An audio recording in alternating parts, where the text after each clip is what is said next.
Halo buddies, kembali lagi bersama NutriPage. Kali ini kita bakal bawain topik baru yang gak kalah menarik untuk kalian, yaitu tentang protein dan otot. Nah, tapi sebelum kita masuk lebih jauh lagi ke topik tersebut, yuk kita kenalan lebih dalam lagi dengan protein.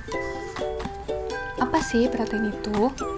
Protein adalah zat gizi makroesensial yang diperlukan oleh tubuh untuk struktur dan regulasi organ dan jaringan, serta agar sel dalam tubuh dapat bekerja dengan baik.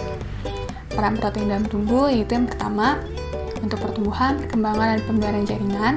Yang kedua, diperlukan dalam reaksi biokimia dalam tubuh. Kemudian yang ketiga, sebagai pembawa pesan. Yang keempat, diperlukan untuk struktur jaringan dan sel. Yang kelima, untuk mempertahankan pH tubuh. Kemudian yang keenam, untuk mempertahankan keseimbangan cairan dalam tubuh melalui albumin dan globulin. Dan yang terakhir, yaitu untuk kekebalan tubuh, karena protein membantu dalam pembentukan imunoglobulin atau antibodi. Protein sendiri tersusun atas kurang lebih 20 asam amino yang berbeda. Fungsi dari protein juga nantinya akan ditentukan oleh komposisi dan susunan dari asam amino yang menyusunnya. Protein yang komposisi dan susunan asam amino yang memiliki kemiripan akan memiliki fungsi yang hampir sama juga.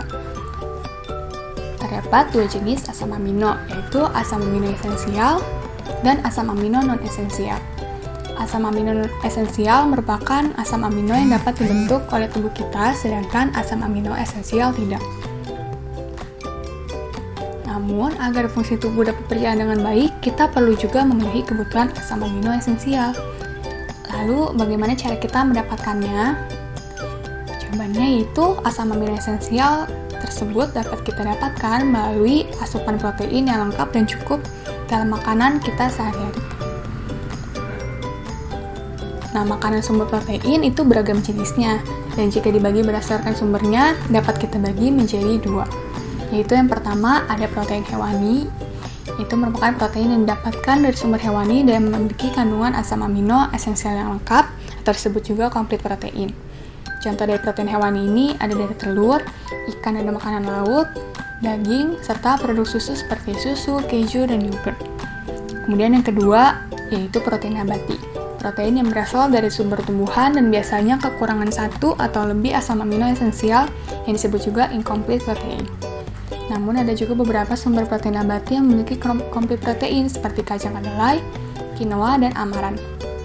Contoh dari protein nabati ini yaitu ada kacang-kacangan, polong-polongan, produk kedelai seperti tahu, tempe, dan edamame, serta chia seeds. Nah, dari kedua jenis sumber protein tersebut, manakah yang paling baik untuk dikonsumsi? Kualitas protein ini dinilai melalui dua aspek, yaitu aspek completeness dan bioavailability. Jika dilihat dari aspek completeness atau kelengkapan, protein dari sumber hewani memiliki asam amino esensial yang lengkap, sedangkan sebagian besar protein dari sumber nabati tidak. Kemudian jika dilihat dari aspek bioavailability, yaitu kemampuan asam amino makanan untuk dicerna dan diserap tubuh, protein kualitas tinggi yaitu yang berasal dari sumber hewani lebih mudah untuk dicerna, diserap, dan digunakan oleh tubuh, sedangkan protein dari sumber nabati atau protein kualitas rendah lebih sukar. Nah, rendahnya daya cerna ini dapat berpengaruh terhadap kesehatan dan perkembangan khususnya pada bayi dan anak-anak. Jika dilihat dari aspek tersebut, protein dari sumber hewani lebih disarankan untuk dikonsumsi dalam rangka pemenuhan kebutuhan protein atau asam amino dalam tubuh. Namun, bukan berarti kita tidak dapat mengonsumsi protein dari sumber nabati. Untuk mensiasati kekurangan asam amino esensial pada satu bahan makanan nabati tersebut, caranya yaitu dengan dilengkapi oleh bahan makanan lain atau yang disebut juga dengan protein complementation. Contoh dari protein complementation yaitu yang pertama, nasi dengan kacang-kacangan. Nasi ini tinggi akan metionin tapi rendah lisin. Kemudian, kacang-kacangan tinggi lisin tetapi rendah metionin, sehingga mereka berdua dapat saling melengkapi. Kemudian contoh yang kedua yaitu roti gandum dan selai kacang. Roti gandum tinggi akan metionin tapi rendah lisin, sedangkan selai kacang tinggi lisin tetapi rendah metionin, sehingga mereka juga dapat saling melengkapi.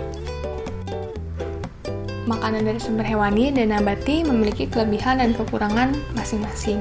Oleh karena itu, akan lebih baik untuk mengonsumsi makanan dengan menu yang beragam, ketimbang hanya berfokus pada satu jenis makanan saja, agar kandungan gizi yang kita bisa dapat pun akan lebih lengkap nantinya. Sekian pembahasan kita tentang protein kali ini, semoga bermanfaat. Sampai jumpa di part berikutnya.